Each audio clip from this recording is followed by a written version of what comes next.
Still on the start. They know it's not quite time to go yet. They won't have had the call over yet. So still just keeping relaxed. The calm before the storm. And so to New Zealand, coaxed by Caleb Shepherd, who took the New Zealand Olympic 8 to that 6th place in the final. Germany, the favourites for this race, their cox, Martin Sauer, coxed the Olympic silver medal 8, and Hannes Ocek in the stroke seat, stroked that boat to a silver behind Britain. Nobody in this boat was in the British boat that took gold in Rio. It's a new crew, new young crew. And this Australian crew likewise stroked by Alex Purnell. Alex Purnell from Sydney University. And the Poles, silver medal, great silver medal from them in the Europeans. You used to race these guys, Greg? Yeah, the Polish 8 were always very strong. You always knew what you were going to get with them, which was total commitment. They would try to lead at 500 and then they'd try to hang on and carry on going. And yeah, I expect to see nothing different from them today. Likewise, the German 8, very used to racing against German 8s, and I think they are the form crew here.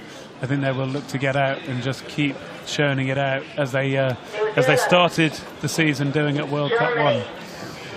Great Britain. So last race of World Cup 2, the call over, the start will be soon. Attention.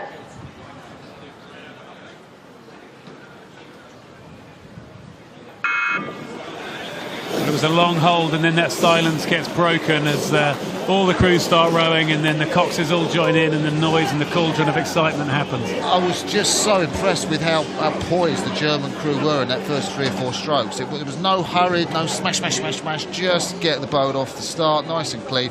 For them, their boat speed is 250 to 650. That's where they look to build the pace. Well, they're going to need to, because it looks like it's the British crew, actually, the young crew, like you said. None of these from the Rio gold medal winning crew, who've just stolen half a canvas in the first 20 strokes.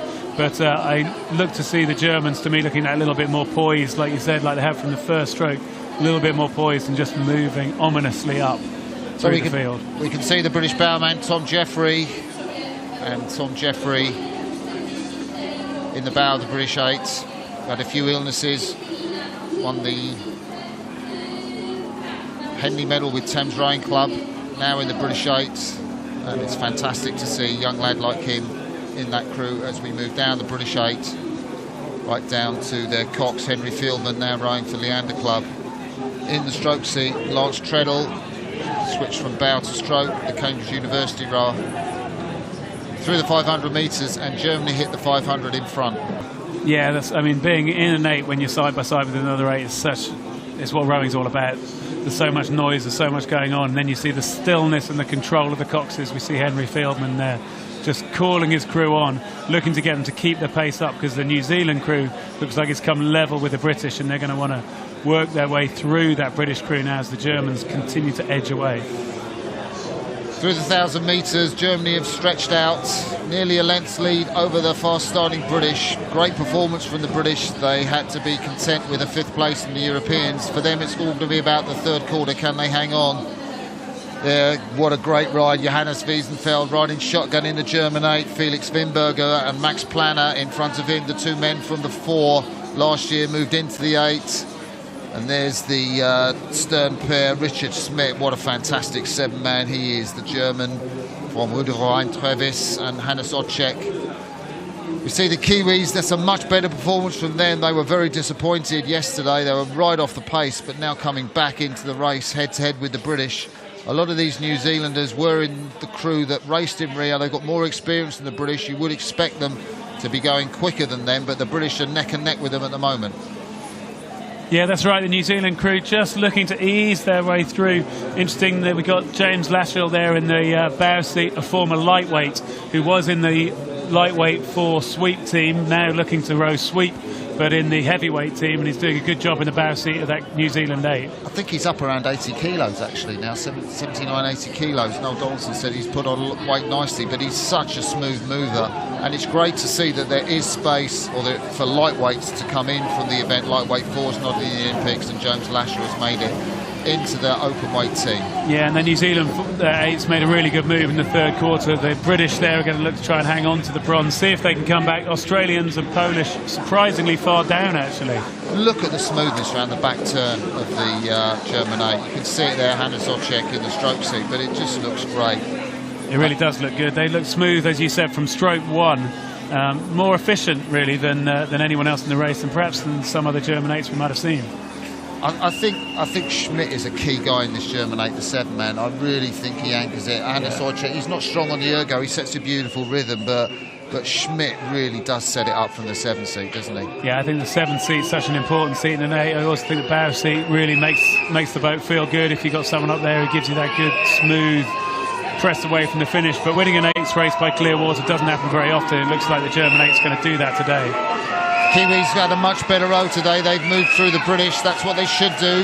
These men, a lot of them finished 6th in the Olympic 8s final. Caleb Shepherd, the Kiwi Cox, you got a shot of there. They're chasing the Germans. It's the 1, 2, 3. Normally you don't see 8 races as spread out as this, Greg, as the Germans come to yet another title.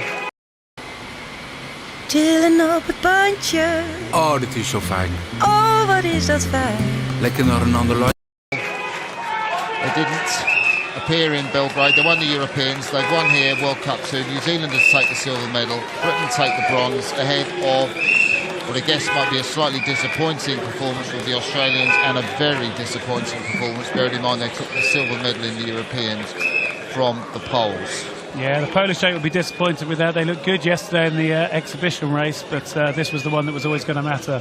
And Martin Sauer there in the position he likes to be, the coxing seat.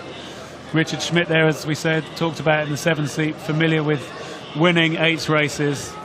And yeah, it's more of the same from the Deutsche Achter. New Zealanders will be quite pleased. We can see clenched fists. And the Germans, 5:18. That is... 5:18 is rapid. Well, to me, that's a new world's best time. And I know we haven't been on the world's best time, and I haven't been looking at that, but 5:18 is a new world's best time in rowing. 5:19. 5:19 it was, set by the Canadians in 2012, and they did that effortlessly, didn't they? They did. Because they were clear water up, they weren't being that badly pressed, were they?